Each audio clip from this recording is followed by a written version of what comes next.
पशुपालन उद्योग करने के लिए उसका सर्टिफिकेट बहुत ज़रूरी रहता है। ये पुणे में हमको आसानी से मिल जाएगा।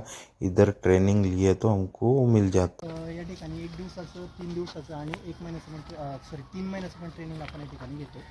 तर याच्यामध्ये मेन फोकस आमचा देशी गाई संवर्धन आणि त्याचा सायंटिफिक स्टडी असेल, म्हणजे त्याचं कंपॅरिझन आपल्या ज्या क्रॉस ब्रीड आहेत किंवा आपल्या ज्याला आपण एक्झॉटिक ब्रीड म्हणतो, विदेशी गाई जसे HF जर्सी यांच्यासोबत करणे आणि आपल्या ज्या भारतातील किंवा महाराष्ट्रातील गायी आहेत त्या वाढवणे.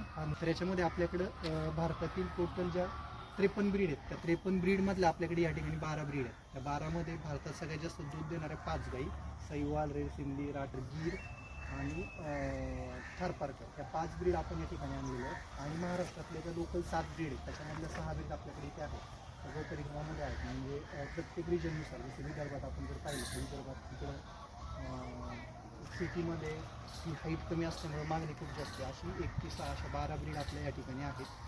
प्रॉब्लेम आता आपल्याला ओव्हरकम करावे लागतील, कारण जर याचे जर्सी जर पाहिल्या तर त्या आपल्या वातावरणात टिकत नाही, किंवा गाई वारंवार उलटणं, दूध उत्पादन कमी होणं किंवा माझावर नाही येणं, ह्याचे प्रॉब्लेम कशामुळे वाढले तर उष्णता जास्त वाढल्यामुळे. ते कंट्रोल करण्यासाठी आम्ही एक पुणे अमृतकाळ म्हणून ॲप डेव्हलप केलेलं आहे. त्या ॲप थ्रू त्या ॲपमधून तुम्हाला तुमची डेली ॲडवायझरी एका लोकेशन, म्हणजे तुम्ही कुठे असाल भारतामध्ये तर ते तुम्हाला त्या ठिकाणी देतो. असं एक आपण ॲप डेव्हलप केलेलं आहे. नंतर आपण फॉगर्स वगैरे बसवले, मग ते टेम्परेचर की जनावरांमध्ये राहिल्यानंतर काय गोष्ट होतात. तर त्या टेक्निक्स किंवा ते अडॉप्ट करण्यासाठी आपण या ठिकाणी गोपरिक्रमा कन्सेप्ट राबवलेला आहे. त्याच्यामध्ये आमचं मेन मोटो सायन्स आहे प्लस आपण शास्त्र म्हणतो किंवा अध्यात्म, या दोन्ही गोष्टींची सांगड आम्ही तयार केलं.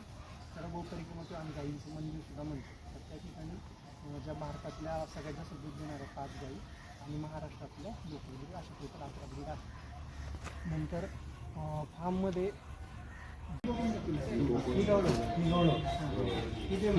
लालकंदारी तिथे आपल्या महाराष्ट्रातल्या 6 ब्रीड आहेत आणि तिकडे आता त्या 2-3 ब्रीडिंग तिकडे सोडलं.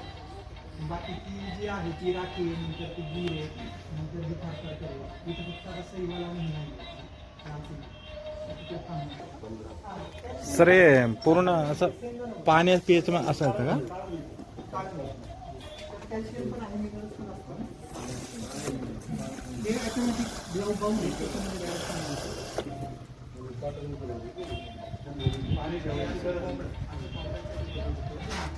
सिस्टम चांगलं आहे सर. ब्लॅक असणार इथं.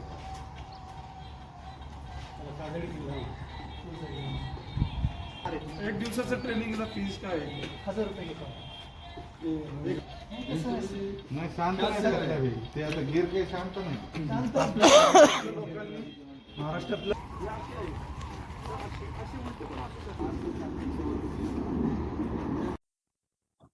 तुमचं देशी गाय संशोधन प्रशिक्षण केंद्रामध्ये सहर्ष स्वागत. हे देशी गाय संशोधन प्रशिक्षण केंद्र जे आहे महाराष्ट्र गव्हर्नमेंट आणि महात्मा फुले कृषी विद्यापीठ राहुरीच्या अंतर्गत त्याचा सगळं कारभार चालतो. तर तुम्ही फार्ममध्ये व्हिजिट दिलीस, तुम्हाला बेसिक गोष्टी समजल्या असतील की फार्ममध्ये कोणत्या कोणत्या ॲक्टिव्हिटी चालतात किंवा या गौ पालन करने के लिए सर्टिफिकेट क्यों ज़रूरी है। हमको कुछ उद्योग करने का रह गया, मतलब उसके साथ में जुड़ के हमको काम करना रह गया, और गौशाला खोल के हमको काम करने के लिए काम करना ही पड़ेगा। और इससे हम लोग को उत्पादन दूध मिलेगा, उसका घी बना सकते हैं, इससे हमको फ़ायदा भी मिलेगा। और भारत सरकार की तरफ से हमको सुविधा भी मिलेगा। अगर कुछ भारत सरकार से हमको कर्जा भी लेने का रहेगा ना, फिर वो हमको कर्जा देने में दिक्कत नहीं आएगा। और इधर पनीर दूध और करना बहुत ज़रूरी है। देखो गैस का भी ये लोग ने बिजनेस किया हुआ है, इधर आके हमको ये सब कर दिए तो बहुत ठीक रहेगा। इसलिए सरकार की तरफ से हमको सर्टिफिकेट लेना बहुत ज़रूरी रहता है। लेने के बाद ही हम लोग कुछ बना सकते हैं। देखो इधर गोबर से गणपति बनाया, दीवा बनाया, घमीला बनाया। सरकार की तरफ से कुछ लाभ लेने के लिए हमको सर्टिफिकेट का बहुत ज़रूरी रहता है, हमको वो लेना भी चाहिए। अगर बिना लेने से हमको कोई पूछने वाला भी नहीं है।